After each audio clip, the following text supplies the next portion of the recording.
Mike Piazza was wanted by no one. Nearly 1,400 players were drafted before him.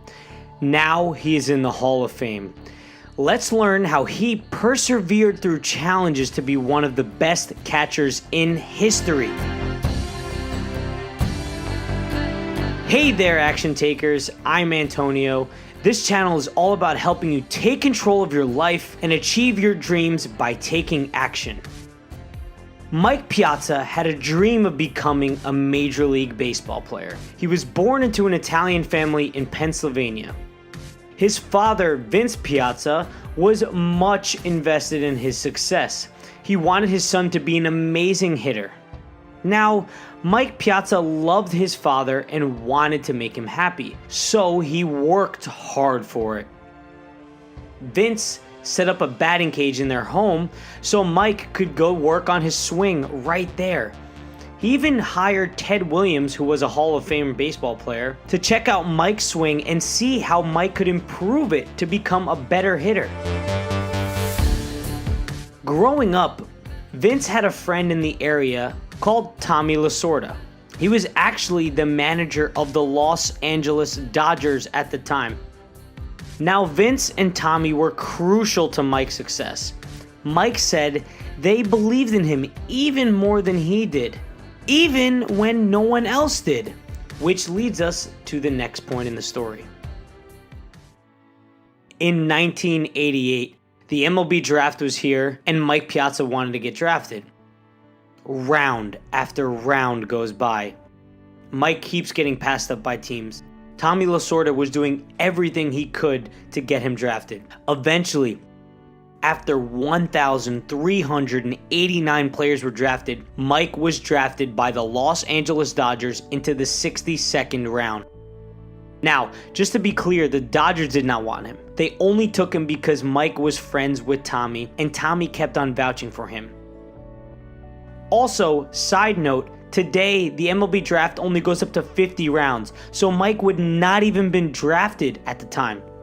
In fact, the Dodgers showed Mike that he was unwanted in the many ways they mistreated him. First off, it took 2 months after the draft before Mike was even contacted by the Dodgers.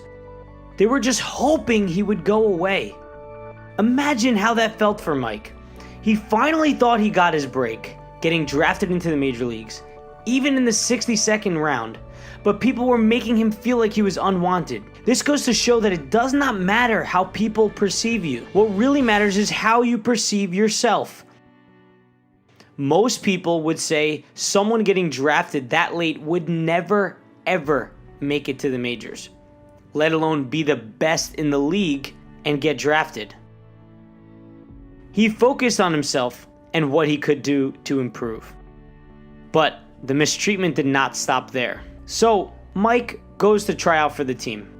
And when he is there, he tries out at first base position. The Dodgers scouting director says he doesn't want Mike. Now Tommy was there to back him up.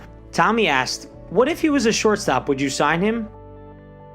The Dodgers manager said, "Of course." Then Tommy asked, "What about a catcher? Would you sign him then?" The scouting director replied, "Yes."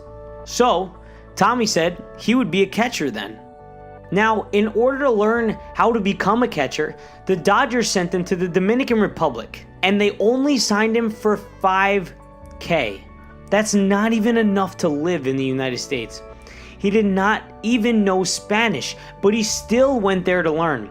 Now, this comes to show that even though you might imagine the path towards your goal being completely different, it does not mean that the path you are currently on will not get you there. Mike was willing to do exactly what he needed in order to achieve his dreams, even if that meant going to another country where he did not know the language and did not know the position, all for just the shot to make it to the majors. He knew what he wanted and he staked his life on it. So, coming back to the story, Mike started in the minor leagues, and the unfair treatment did not stop when he got there. The coaches and the players all thought he was there because Tommy Lasorda vouched for him and that he was not really good. They did things that tried to break him. It got to the point that one day, playing in Florida in the single A team for the Dodgers, he walked out of the game telling the Dodgers he was going home. Now, he returned 2 days later and then returned to become the greatest power hitting catcher in history of baseball. This is all an example of how life can test you to see if you really want what you are going for. Mike had to deal with so many people not believing in him, hating on him, thinking that he sucked. Instead, Mike chose to rub that dirt off his shoulder and keep pushing on as a player. It was a tough time in his life, but tough times are not here to stay forever. Instead, if you keep waking up every day to take action to overcome those problems you are facing, they become easier to deal with. Now, as many of you know, Mike was then traded to the Marlins and then a week later to the Mets, which is my favorite team. From there, he became one of the best offensive catchers in history and made it to the Hall of Fame against all odds. Another point to take away here was the belief that Mike had. He had to believe in himself even when no one else did. He also had Tommy Lasorda and Vince Piazza that both believed in him even more than he did. The belief took him past all obstacles and got him to take action every single day to improve his game and shut his haters up. Now, speaking of shutting haters up, I need your help to shut my haters up. I'm building a community around the belief that if you want to take control of your life and achieve your dreams, you must go take action. And if you agree with me, make sure to subscribe so I can reach 1,000 subscribers and prove my haters wrong. Remember that if you want to take control of your life and achieve your dreams, go take action. Have a blessed day, everyone.